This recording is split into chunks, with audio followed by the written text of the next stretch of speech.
What's up, Mob Crew? I'm Chris, and welcome. Today we have some tragic news coming out of Delphi.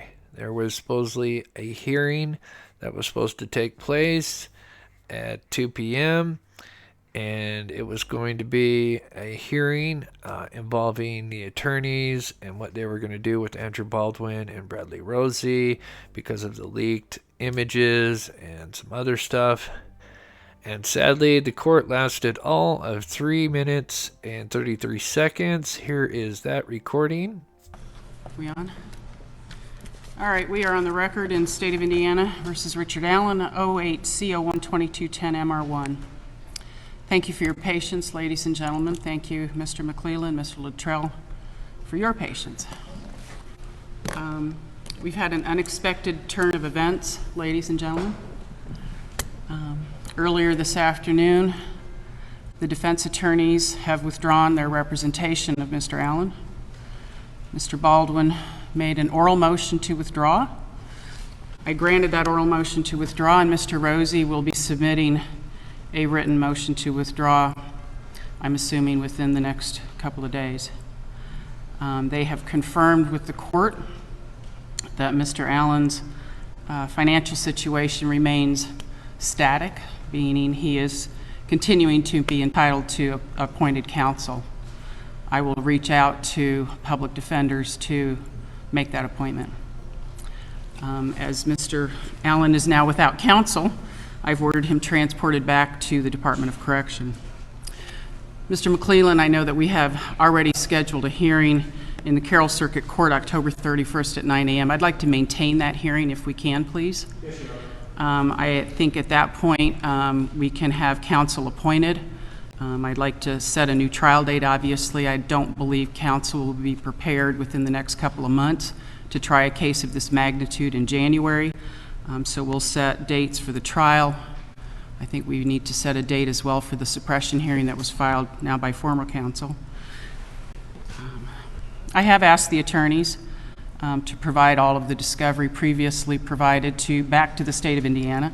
I know I entered a protective order on the discovery, and honestly, I don't remember when that was. I think it was in April of this year, perhaps, maybe sooner. But the attorneys have been ordered to provide all of that discovery back to the state, and if you would maintain that until such time as it can be turned over to successor counsel, I would appreciate that, Mr. McClellan. Yes, Your Honor. I've also asked the defense attorneys to cooperate with successor counsel. They're not required to do that, but I think that they will in the best interests of Mr. Allen.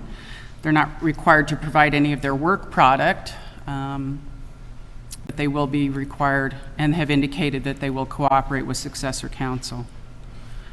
So obviously, without counsel, Mr. Allen's hearing cannot proceed.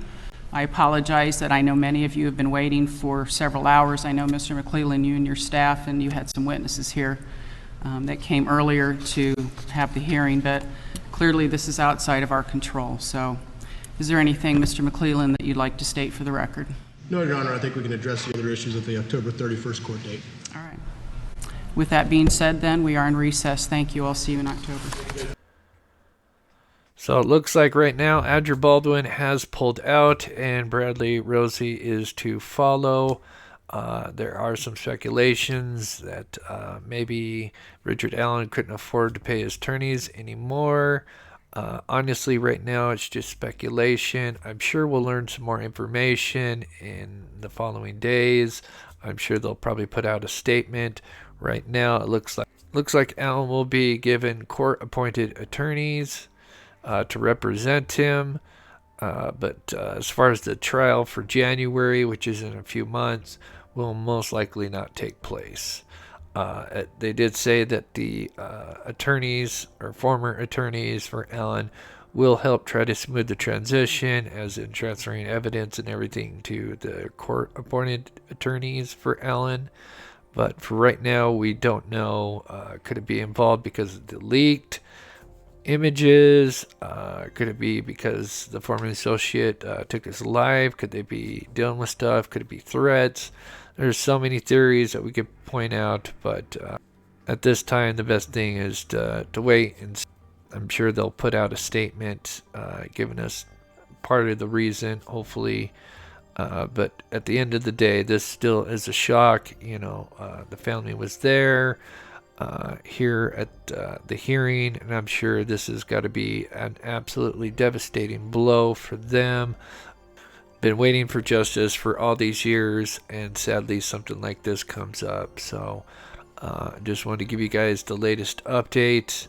As always, I appreciate your guys' support. Thank you so much. As soon as there's new information, we will do another update video. We will also be doing some experiments and some control tests in regards to this case. So I'll be looking forward for that towards this weekend and next week. And for that, thank you so much. Please, if you're new to the channel, subscribe, smash that like button. And if you would like, please consider supporting this channel by becoming a member or support me on my Patreon page. Thank you guys so much, and I love you.